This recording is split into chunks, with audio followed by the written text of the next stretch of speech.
Hello everyone, I am JG and welcome back to Music Forever, where today I'll be reviewing the newest film from the Marvel Cinematic Universe, Avengers Infinity War. If you're like me and you've been following the Marvel Cinematic Universe films for a long time now since they began almost 10 years ago, I believe it actually was around 10 years ago when Iron Man was released into theaters, this is a film that has been built up to for a long time now. I believe this is now the 19th film. I could be off by maybe one or two films there in the Marvel Cinematic Universe. So there's been a lot put into getting to this point in these films. That there's just been a lot of build-up, a lot of excitement, and finally we're starting to see some of the payoff here. Of course, we're not going to be able to see the full payoff until we get the second film that makes up Infinity War next year, but this here is the start to that. Now, before I actually get into any more details concerning this film, I do want to give some brief thoughts on the last two films in the Marvel Cinematic Universe, Black Panther and Thor Ragnarok, considering I never got a chance to review them here on the channel. I did get to review some of the other films from the Marvel Cinematic Universe. If those interest you, they do exist on my channel. But pretty much I liked both of those films. I thought the Thor film was pretty enjoyable, and I thought Black Panther was great overall. But moving into this film now, Infinity War, I was not really sure what to expect from it, considering that, of course, I did expect it to bring all these heroes together, but I wasn't sure how it was going to do that, how exactly it was going to be able to pull it off, and if it was going to be able to pull it off well and make an overall enjoyable film that's able to stand on its own. Considering that this is only the first part of Infinity War, my biggest concern going into this film was that it wasn't going to be able to stand on its own, that it was going to need its second half to really work as a film. And of course, I really can't judge this film completely on how well it does that until we get that second film, but at least as of right now, I would say that this film does a pretty decent job of being able to stand on its own. Much of this film is spent bringing together all the characters that we've encountered so far in the Marvel Cinematic Universe. They never all get together at one point in this film. They're always split into at least two different parties. However, we do get to see lots of characters put together with other characters that we've never seen before, and overall that's very entertaining to watch. To avoid giving any spoilers before I get to my spoiler section of this review, we get to see a mix of lots of different characters that, I think are very interesting, having them interact with each other, yet that we never really gotten to see before just because they were in different film, like subcategories of the cinematic universe. And I thought overall that was pretty interesting. I'll probably go into a bit more detail about that when I get to my spoiler section, but I do really like what they did with some of the characters here and how they paired them up and put them in different scenarios that I didn't expect to see them in.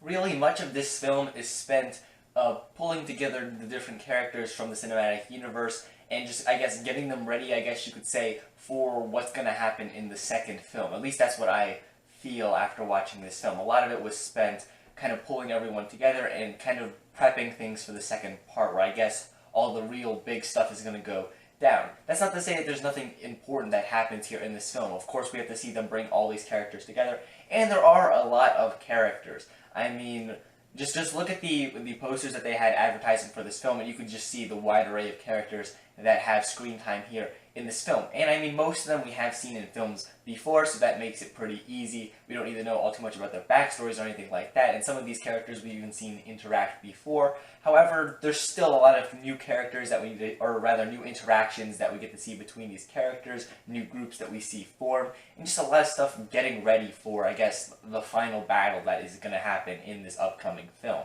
Part of what keeps this film very entertaining during its runtime is the amount of action that the film decides to give you. There's a lot of action scenes throughout this film. Really, much of the film is devoted to action scenes, but what makes them pretty interesting is the fact that, once again, we can see some unusual pairings of characters throughout this film. In these action scenes, some characters that we've never gotten to see interact with each other, fight side by side, and of course, some of these battles that we get to see are just very massive in scope. Especially towards the end, there's one battle that is very large in terms of its scope, in terms of what characters are present and what the stakes are. It's pretty cool to see overall. There are moments in this film where it allows you to breathe a bit more, and it moves away a bit from the battles and things of that sort. However, these moments are still filled with lots of tension, and they are still filled with good character interactions, some humor occasionally. It keeps you entertained even when there isn't, a bunch of action being thrown on screen. In this film, there wasn't really a moment throughout this thing where I felt bored or disinterested with what I was watching. Overall, before I get into my spoiler section, I'm just going to say that this film manages to be a pretty entertaining film. I don't think it's going to be quite as good as the second part, which I expect will have a lot more payoff in it, and I don't think it's the best film necessarily so far in the Marvel Cinematic Universe, but for what it is, I think it's very entertaining. I thought it was a lot of fun. There's a good amount of humor that's appropriately placed here. It's not overbearing, but at the same time, when it's used, it's pretty good, I would say. And there's a lot of great action here. If you're a fan of the Marvel Cinematic Universe, you're definitely going to want to check this out, though you probably plan to do so if you haven't done so already. And speaking of which, if you have done so already and you want to hear my thoughts on the film with spoilers, well, let's get right into that right now with my spoiler section of this review. So if you haven't seen this film yet, leave now. Alright, so the first thing I gotta really say that involves spoilers is, as far as new characters go in this film, the only really new character that we get here that has a very important role would be Thanos, the villain here. And of course we have seen him in previous films, we've heard him mentioned in previous films. He's not exactly a new character technically speaking, but he gets a lot more screen time here than he has before, and we get to see a lot of him here that we didn't get to see in previous films. And, you know, despite the fact that he is the new character, they make the wise choice of focusing a lot of the film on him to some degree. He's really the one character that I feel like it's followed a lot in this film. Because all the other heroes, there's so many of them, and they're all broken up into their different groups and things of that sort, that, you know, it's bouncing back and forth between all of them. But Thanos is, you know, the one, I guess, constant throughout this film. Everyone's working towards stopping him to some degree, and at the same time we get to see him go about try to accomplish his goal, which he eventually does reach by the end of the film. Which I did expect, of course, going into this film. I figured at the end of this film would be him kind of succeeding to an extent, and then the next film is going to be them trying to stop him when he's at his full power. And that's pretty much what we got here. Now to talk about the ending of this film, and you know, lots of people have been talking about this, just the massacre of characters that occurs here once he gets all the Infinity Stones. Like half the characters die off there. You know, despite the fact that I heard this movie was going to be a bit more sad than the other films in the franchise because of, you know, reasons which I eventually figured out was because of all of the death. It didn't really have all too much weight to me, and I guess this is one of the weaknesses with the film, at least in my opinion, is that none of the deaths really had a lot of weight to them, especially at the end when it does, you know, that whole massacring of half the characters. It didn't really have a lot of weight, in my opinion, given the fact that Thanos has the Infinity Stones, which includes, like, you know, the Time Stone, and of course, when time travel is involved, you can always just undo things. And I'm guessing that that's what's going to happen in the next film, considering that there's already a confirmed sequel to Spider-Man Homecoming and another Guardians of the Galaxy film. And considering characters from both of those franchises got killed at the end of this film, it doesn't make sense for them to stay dead if they're going to have more films come out in the future. So that kind of removed any of the weight of the deaths at the end of this film. I'm guessing these characters are going to be revived in the next film somehow with the Infinity Stones. Of course, that does leave whether or not some of the characters that died earlier in the film, whether or not they're going to be revived at some point. I guess it's possible, but will they actually do that? I don't know exactly. I guess we'll have to wait for the next film. But, you know, the one interesting thing is that all the original, like, Avengers are left pretty much. So I'm excited to see, you know, what they decide to do with that. And I'm guessing that after this next film, we're not going to make it out of it without the death of at least one of them. At least that's my own prediction. At least one of, you know, Iron Man, Captain America, Hulk, or Thor, at least one of them is going to die in the next film and have it be a permanent sort of thing. And I believe that's also because the contracts are going to expire after the next film for those actors, so they don't, you know, have to return in the Marvel Cinematic Universe after that. So I could easily see them killing at least one of them off in the next film. Though again, once again, with the Infinity Stones, with Time Stones, things of that sort, I guess you could just undo things to some extent. So I don't know. I guess I'm going to have to wait till I see that film, but that's just my own prediction.